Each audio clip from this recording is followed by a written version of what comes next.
بسم اللہ والصلاۃ والسلام علی رسول اللہ صلی اللہ علیہ وسلم۔ صدقہ فطر یا فطرانہ، اس سے کیا مراد ہے؟ تو شریعت نے ایک اصطلاح رکھی ہے کہ جو ہم رمضان المبارک کے مہینے میں غریب لوگوں کے ساتھ تعاون کرتے ہیں، مالی تعاون کرتے ہیں یا اجلاس کی صورت میں یا راشن کی صورت میں، جو تعاون ہم غرباء کے ساتھ رمضان المبارک کے بابرکت مہینے میں کرتے ہیں، اس تعاون کا، اس خیرات کا نام شریعت نے صدقہ فطر یا فطرانہ رکھا ہے۔ اور اس کا مقصد حضرت عبداللہ بن عباس رضی اللہ تعالیٰ عنہما کی حدیث سے معلوم ہوتا ہے، اور میں کہ حضور نبی علیہ السلام نے یہ صدقہ فطر اس لیے فرض قرار دیا کہ اس کے ذریعے سے روزے کی حالت میں جو آدمی سے، روزے دار سے گناہ سرزد ہو جاتی ہے، بیہودہ کام کرتا ہے، بیہودہ کلام کرتا ہے، باتیں کرتا ہے، تو اس کی وجہ سے جو سے گناہ ہوتے ہیں اس کا تدارک اس صدقہ فطر کے ذریعے سے کیا جاتا ہے۔ اسی طرح غریب لوگوں کے ساتھ مالی تعاون کا یہ سبب بنتا ہے، ان کی کھانے کی ضروریات کا، ان کی اپنی جو ضروریات زندگی ہیں ان کو پورا کرنے کا یہ ایک سبب بنتا ہے۔ تو اس کا مقصد بھی یہی ہے کہ جب امیر آدمی عید کی خوشیوں میں شریک ہوں تو اس کے ساتھ غرباء بھی ان کے ساتھ برابر کے شریک ہو جائیں۔ اور اللہ تعالیٰ کا بھی مقصد یہی ہے کہ میرا بندہ میرے پاس جب حاضر ہو تو روزے کا پورا ثواب لے کر میرے پاس پہنچے، میرے دربار میں آئے، اور جو اس نے روزے کی حالت میں گناہ کیے ہیں وہ اس صدقے کے ذریعہ سے، رمضان مبارک میں غریب لوگوں کے ساتھ تعاون کرنے کے ذریعے سے، خیرات کرنے کے ذریعے سے اس کے وہ گناہ دھل جاتے ہیں۔ تو اللہ تعالیٰ کا بھی یہی چاہت اور منشا ہے۔ اور صدقہ فطر کا نصاب کیا ہے کہ کون سے آدمی صدقہ فطر ادا کریں گے؟ تو اس کے لیے شریعت نے ایک نصاب رکھا ہے کہ جو آدمی جس کے پاس 7.5 تولے سونا ہو، یا 52.5 تولے چاندی ہو، یا اس کی قیمت ہو، یا گھر کی ضروریات میں سے جو زائد چیزیں ہیں، ضروریات زندگی میں سے، مثلا فریج ہے، اسی طرح واشنگ مشینیں ہیں، یا گھر کی جو بھی ضروریات ہیں، اے سی وغیرہ، پنکھے ہیں، تو ان کی جو ضروریات زندگی ہیں ان میں سے جو زائد گھر میں سامان پڑا ہے،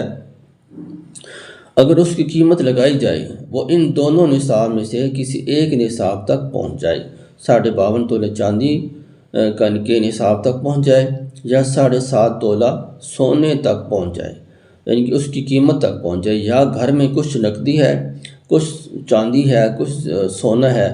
ان سب کو جمع کیا جائے تو یہ ایک نصاب کی قیمت بن جائے، 52.5 تولے چاندی کی بن جائے، یا 7.5 تولہ سونا کی بن جائے، تو ایسے آدمی پر صدقہ فطر دینا واجب ہے۔ اور اس کے لیے جو مال ہے، یہ چاندی ہے، سونا ہے یا نقدی ہے، اس کے اوپر سال کا گزرنا یہ شرط نہیں ہے، ضروری نہیں ہے کہ اس سے پہلے کہ سال گزرے گا تو پھر آپ زکوٰۃ دیں گے یا یہ صدقہ فطر دیں گے۔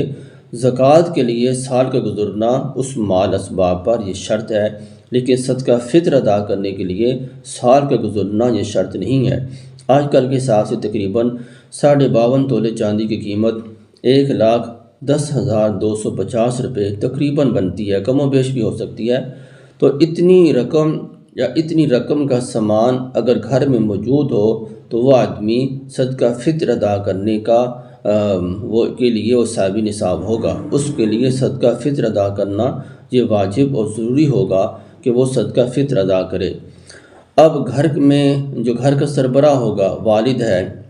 تو اس والد کے ذمے گھر کے جتنی بھی افراد ہیں جو نابالغ ہیں ان سب کا صدقہ فطر ادا کرنا والد کے لیے ذمہ اور ضروری ہے۔ اگر جو اولاد بالغ ہو جائے وہ اپنا صدقہ فطر خود ادا کرے گی، والد کے ذمے نہیں ہوگا۔ اسی طرح جو آدمی عید کی نماز پڑھنے سے پہلے فوت ہو جائے تو اس کے ذمے سے بھی صدقہ فطر یہ ساقط ہو جاتا ہے۔ اسی طرح جو بچہ پیدا ہو عید کی نماز پڑھنے سے پہلے تو اس بچے کا بھی صدقہ فطر ادا کرنا اس کے والدین پر یہ فرض ہو جاتا ہے، ضروری ہوتا ہے کہ اس بچی کا بھی وہ صدقہ فطر ادا کریں۔ اسی طرح اس کا بہترین وقت کہ یہ کب ادا کیا جائے تو عید کی نماز پڑھنے سے پہلے صدقہ فطر کا ادا کرنا یہ ضروری ہوتا ہے، تاکہ جو غریب لوگ ہیں وہ بھی عید کی ضروریات کو یعنی کپڑے، جوتے، اسی طرح کھانے کی چیزیں وہ بھی حاصل کر کے لے کر وہ بھی دوسرے مسلمانوں کے ساتھ خوشی میں برابر کے شریک ہو جائیں، تاکہ ان کے ساتھ ایک مالی تعاون ہو جائے۔ یہ صدقہ فطر ادا کرنے کا بہترین وقت ہے کہ عید کی نماز پڑھنے سے پہلے بلکہ اس سے بھی پہلے رمضان کے دوران صدقہ فطر کا ادا کرنا یہ ضروری ہے، اور عید کی نماز کے بعد بھی آپ صدقہ فطر ادا کر سکتے ہیں، لیکن یہ ہے کہ جو افضلیت ہے، جو زیادہ ثواب ہے، وہ تقوی ہے، شریعت کی چاہت اور منشا ہے، وہ یہ ہے کہ رمضان کے دوران عید کی نماز پڑھنے سے پہلے آپ صدقہ فطر ادا کر دیں، تاکہ جو غریب لوگ ہیں وہ بھی عید کی خوشیوں میں دوسروں کے ساتھ برابر کے شریک ہو جائیں۔ بقیہ یہ صدقہ فطر دینا کسے ہے اور کون سے لوگ اس کے مستحق ہیں، اور صدقہ فطر کب فرض ہوا تھا، یہ انشاءاللہ نیکسٹ ویڈیو میں دعا کہ اللہ تعالی ہمیں سمجھ اور عمل کی اور اس کی صدقہ فطر کو ادا کرنے کی اللہ تعالی ہمیں توفیق عطا فرمائے۔ والسلام علیکم ورحمۃ اللہ وبرکاتہ۔